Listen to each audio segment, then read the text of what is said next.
Everyone welcome to साक्षीज विद्या साधना। इस video lecture में हम पढ़ेंगे class 7 history chapter 2 new Kings and kingdoms. ये पार्ट 3 है। इसी के साथ चैप्टर 2 आपका खत्म हो जाएगा। हम देख रहे थे चोला डायनेस्टी को।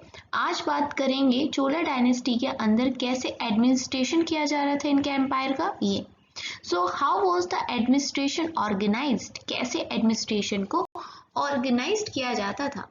जो सेटलमेंट्स होते थे पीजेंट्स के, उनको उर कहा जाता था। ठीक है, ये चीज आप याद रखेंगे। क्या कहा जाता था? सेटलमेंट्स ऑफ पीजेंट को उर कहा जाता था। और ये काफी ज्यादा पैसे वाले यानी प्रॉस्पेरस थे, फल फूल रहे थे, क्योंकि इरिगेशन और एग्रीकल्चर काफी अच्छा हो रहा था। Groups of such villages form large units called Nadu. और इन्हीं सारे जो गांव हैं, ये गांव जब मिल जाते थे तो एक बड़ी यूनिट बनती थी और उस यूनिट को नाडू कहा जाता था। The village council and the Nadu perform several administrative functions including dispensing justice and collecting taxes. Nadu और विलेज का काउंसिल मिलके सारे प्रशासनिक यानी एडमिनिस्ट्रेटिव काम करते थे, फिर चाहे वो टैक्स कलेक्ट करना हो या फिर जस्टिस देना। जो अमीर पीजेंट्स थे यानी कि अमीर किसान जो थे वेलाला कास्ट के, वो एक्सरसाइज करते थे क्या? Control over the affairs of the Nadu under the supervision of the central Chola government. देखो, एक तो राजा होगा, चोला डायनेस्टी का एक राजा होगा, तो वो सेंट्रल गवर्नमेंट है।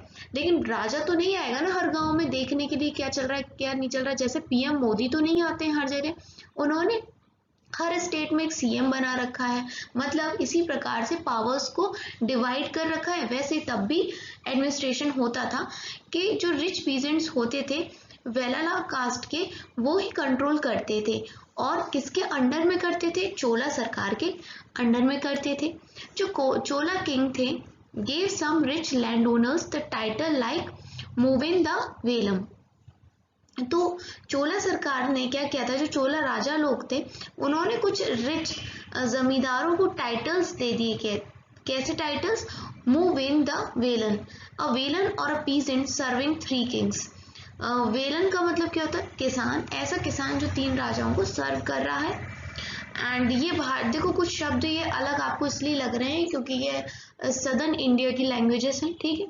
अरैयर का मतलब होता है चीफ। ठीक है। As maker of respect and entrusted them with important officers of the state at the centre. तो इन कुछ पैसे वाले लोगों को क्या कर दिया जाता था? सेंटर के अंदर इंपॉर्टेंट ऑफिस दिए जाते थे। टाइप्स ऑफ लैंड भी हुआ करते थे। चोला के इंस्क्रिप्शंस मिले हैं चोला डायनेस्टी के, और वहां पर अलग अलग कैटेगरीज बताई गई थी जमीन की। जैसे वेलंग वक्कई बताई गई थी। वेलंग वक्कई वो जमीन का टुकड़ा था जो नॉन ब्राह्मण लोगों को दिया जाता था, यानी जो ब्राह्मण नहीं होते थे। ब्रह्मदया ऐसे जमीन का टुकड़ा था, नाम से पता पड़ रहा है ब्रह्मदया, यानी जो ब्राह्मण को दिया गया जमीन का टुकड़ा है। एंड देन शलभ होगा, ऐसा जमीन का टुकड़ा जो स्कूल्स के लिए दे रहे हैं हम। एंड देवदाना एंड तिरुनमा मट्टू कन्नी, ये था ऐसा जमीन का टुकड़ा जो गिफ्ट दिया गया था टेम्पल्स को। एंड देन पली छंदम, ये लैंड डोनेट किया गया था जैन इंस्टीट्यूशंस को। तो ये अलग अलग जमीन के टुकड़े हमें देखने को मिलते हैं। देखो, हमने ये चीज देखी है कि जो ब्राह्मण्स होते थे ये रिसीव करते थे ग्रांट्स और ब्राह्मदया, यानी कि इनको गिफ्ट्स मिलते थे जमीन के टुकड़े। तो कावेरी के आसपास, कावेरी घाटी के आसपास हमें ब्राह्मण्स के बहुत सारे सेटलमेंट्स देखने को मिलते हैं, और सदर्न इंडिया में भी देखने को मिलते हैं। जो ब्राह्मदया होता था was looked after by an assembly और सभा ऑफ प्रोमिनेंट ब्राह्मण लैंड होल्डर्स। देखो, अब मान लो कोई राजा था, उसने ब्रह्मदया दे दिया, एक जमीन का टुकड़ा दे दिया, तो जमीन की देखभाल कौन करेगा? तो जो कुछ फेमस और इम्पोर्टेंट ब्राह्मण लैंड ओनर्स होते थे वही करते थे। ठीक है। And these assemblies work very efficiently, इनकी जो सभा होती थी वो काफ़ी अच्छे से काम करती थी। Their decisions were recorded in detail in inscription often on the stone walls of temple. इनके जो भी डिसीजंस होते थे उनको इंस्क्रिप्शन पे लिखा गया था, या मंदिर की जो दीवार थी पत्थरों की उन पे लिखा गया था। एंड एक एसोसिएशन भी था व्यापारियों का जिसको हम नगरम्स कहते थे। ये ओकेजनली कुछ एडमिनिस्ट्रेटिव फंक्शन किया करते थे टाउन्स के अंदर। हमें इंस्क्रिप्शन मिले हैं उत्तर मेरूर से, ये है चिंगलेटपुट डिस्ट्रिक्ट तमिलनाडु के अंदर।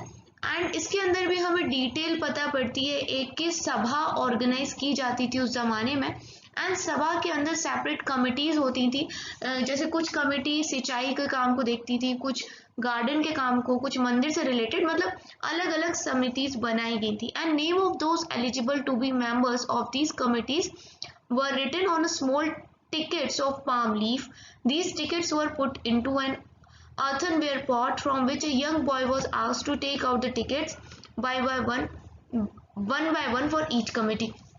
अब देखो अलग अलग कमेटी तो बना दी अलग अलग काम के लिए।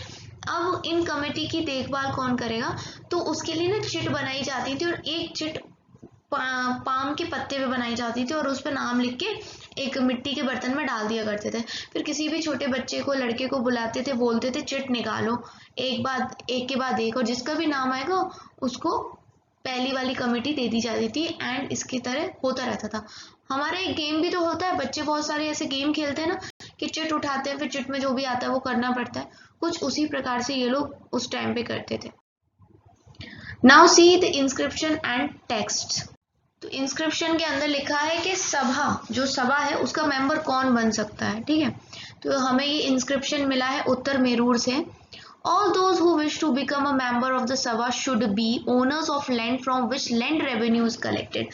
तो सभा का मेंबर वही बन सकता है जो किसी न किसी ऐसी जमीन के टुकड़े का मालिक हो जहां से हमें रेवेन्यू मिल सके। एंड उनके अपने खुद के घर होनी चाहिए, ठीक है, और उनकी उम्र 35 से लेकर 70 के बीच में होनी चाहिए। उनको वेदास की पूरी नॉलेज होनी चाहिए। एंड वो ईमानदार होने चाहिए। चलो ये तो सही बात है, ईमानदार होने चाहिए, बट ये सारी क्वालिटीज जो इसमें लिखी हैं ये कैसे ये करेंगे, ये तो पक्षपात हो गया ना कि मतलब घर होना चाहिए। अगर कोई गरीब व्यक्ति है लेकिन अगर वो टैलेंटेड है, एडमिनिस्ट्रेशन कर सकता है अच्छा, तो मतलब उस टाइम के ऐसे ही रूल्स थे। And if anyone has been a member of any committee in the last 3 years, he cannot become a member of another committee.